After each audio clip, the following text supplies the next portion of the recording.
अहो मी काय म्हणते जरा ऐकता का? काय म्हणतेस बोल. झाली का तुझी सकाळची किटकिट चालू? तुम्हाला माझी किटकिटच वाटते, पण मी काय सांगते जरा नीट ऐका. बोल पटपट.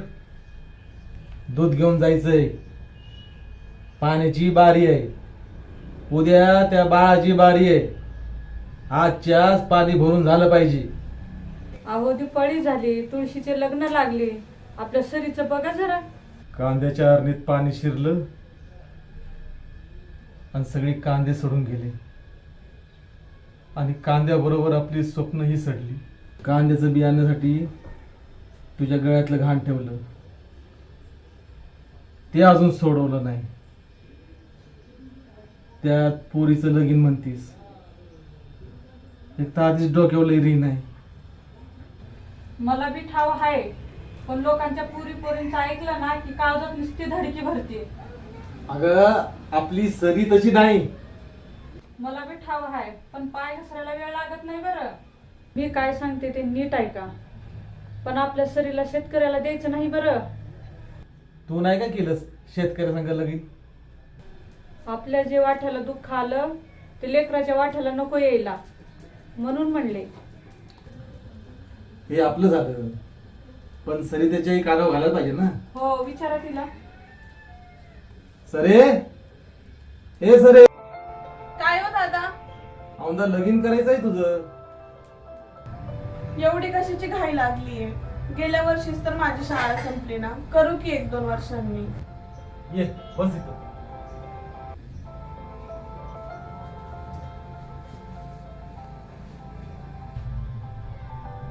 पोरीचं लगीन म्हणल्यावर बापाच्या डोक्यावर ओझच असत. तुझं काही एकदा लगीन झालं ना म्हणजे मी मोकळा, आणि माझ्या डोक्यावरचं ओझही कमी होईल. ठीक आहे बाबा, मग तुम्हाला वाटतं तसंच करा.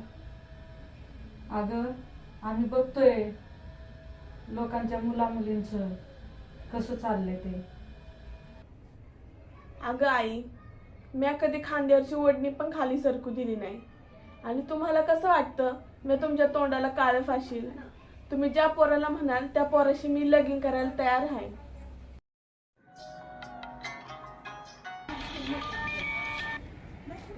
हॅलो हॅलो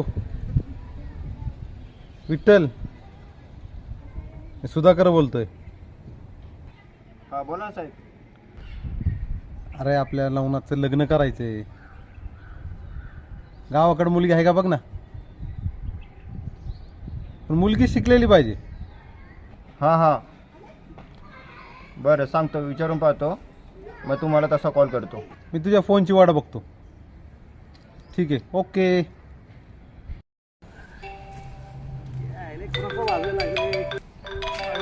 फोन आहे, फोन केलाय. विठ्ठल, हा बोल ना विठ्ठला. नाही आज लय सकाळ सकाळ फोन केलास. साहेबाच्या पोराचं लग्न करायचं आहे, तेव्हा म्हटलं गावाकडची पोरगी हवी आहे त्यांना, तर तुझ्या सरीचं लग्न जमलंय का नाही ते विचारून पाहावं म्हटलं. अरे पण आपलं जमल का? बघायला काय हरकत आहे, जमलं तर जमलं. चालतंय चालतंय. हा घे मग बोलून. अरे पावतं खरं. बरं येतो 2-3 दिवसात. ठेवू का फोन?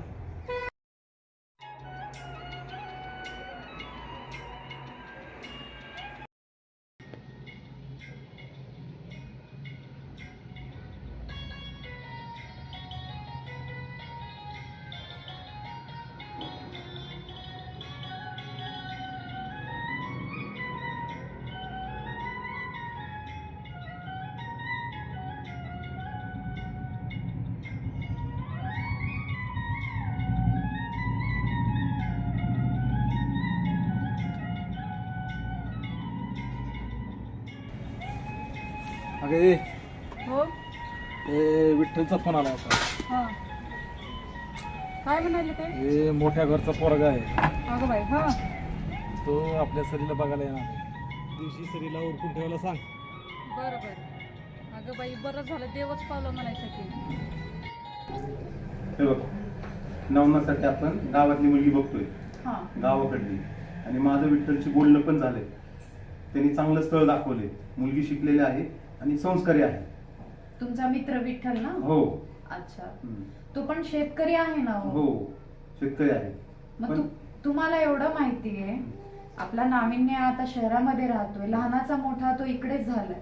हा, जरी आपण ग्रामीण भागातले असलो तरी आपलं पूर्ण कल्चर हे बॉम्बेमध्ये झालंय आणि आपण सगळं सिटी टाईप जगतोय. मुलगा ह्याचं कल्चर वेगळं आणि त्या मुलीचं फार जमीन आसमानचा फरक आहे. नाही, आपण मुलगी बघू अगोदर आणि मग ठरवू. संस्कारी मुलगी पाहिजे आपल्याला, फॅशनेबल नाही पाहिजे. विचार, नवनाथ आवाज दे. नवनाथ, हा मम्मी. हा ये इकडे, बस. बैस इथे. बोल. हे बघ, तुझ्या डॅडींच्या मित्राची मुलगी पाहायला चाललोय आपण. डॅडींच्या म्हणण्याप्रमाणे मुलगी संस्कारी आहे असं हे म्हणतायत. तर तू रेडी आहेस ना आता? हो, मला काय प्रॉब्लेम नाही, तुम्हाला जे योग्य वाटेल ते. चला मग चल, आपण ठीक निघू. आहे, मुलगी बघू, मग बाकीचं काय असेल ते बोलू आपण पुढे. हो.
अरे विठ्ठला, तुझी सगळी कामं रुकून आलो तू.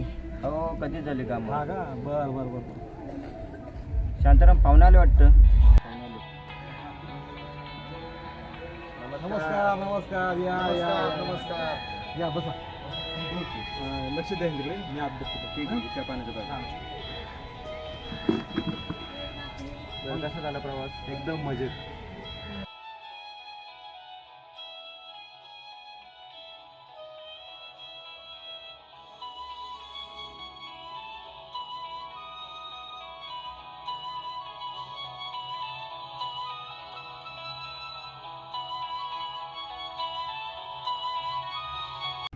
काय करता बिझनेस?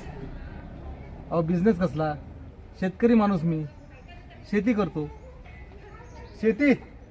हा, काय इकून? हा, माझ्याकडे बघा, गाड्या घोड्या टायरची कंपनी आहे. तुम्ही काय शेती करत बसला? तुम्ही म्हणताय शेती विकून टाक. अहो, टाकतो की शेती विकून. गाडी घेतो, बंगला घेतो, हा, समजा करतो तुमच्या वाणी. पण खाणार काय? माती. अहो, शेती विकून कसं चालेल? हा, आम्ही काही शिकलेले आहे तुमच्या वाणी. त्याला रिपोर्ट कशाला दाखवली? मांडे वाल्याची लायकी त्यांची. तुमची आणि आमची बरोबरी खरंच नाही व्हायची. आम्ही मातीतली माणसं. तुमच्याकडे गाड्या, आमच्याकडे बैलगाड्या. तुमच्या 4 भिंतीतली एसी आणि आमच्या इकडे मोकळी हवा. तुमची आणि आमची बरोबरी खरंच नाही व्हायची. पण तरीही शेतकऱ्याशिवाय एक दिवस जगून दाखवा. काय झालं? एक दिवस काय, किती दिवस जगू शकतो शेतकऱ्याशिवाय? एवढं सुरुवात बोलताय ना, तर ही घातलेली कपडे सुद्धा काढून ठेवा आणि मग जगून दाखवा. का बरं? कपडे कशासाठी काढायचे? कपड्याला लागणारा कापूस सुद्धा ना आमच्या शेतीतूनच येतो. पैसे दिलेत मी. साहेब, तुम्ही लाख पैसे दिले असतील, पण तुम्ही पैसे देण्याआधी तो कापूस वेचताना माझ्या बापाचा घाम त्याच्यावर पडलेला असतो. याची किंमत तुम्हाला नाही कळायची. तुम्ही शेतकऱ्याशिवाय जगून दाखवू शकता ना, मग तुम्ही खाणार काय हो? अहो, साधा वडापाव खायचं झालं तरी त्यात शेतकऱ्याचा बटाटा येतो. वडापाव सोडून काय खाणार हो? चिकन? कशात? मीठ आणि पाण्यामध्ये?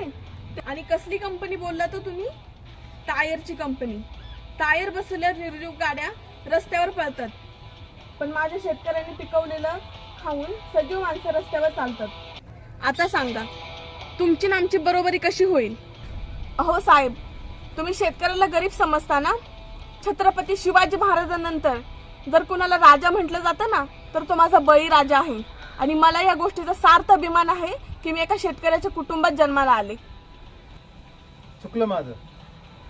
तुमची पोर आणि नारळ तुमच्या पदरात द्या, बाकी सगळं करायला तयार आहे. दादा, मला एखाद्या शेतकऱ्याच्या गळ्याला बांधा, पण अशा ठिकाणी बिलकुल देऊ नका जिथे माझ्या शेतकरी बापाला किंमत नाही.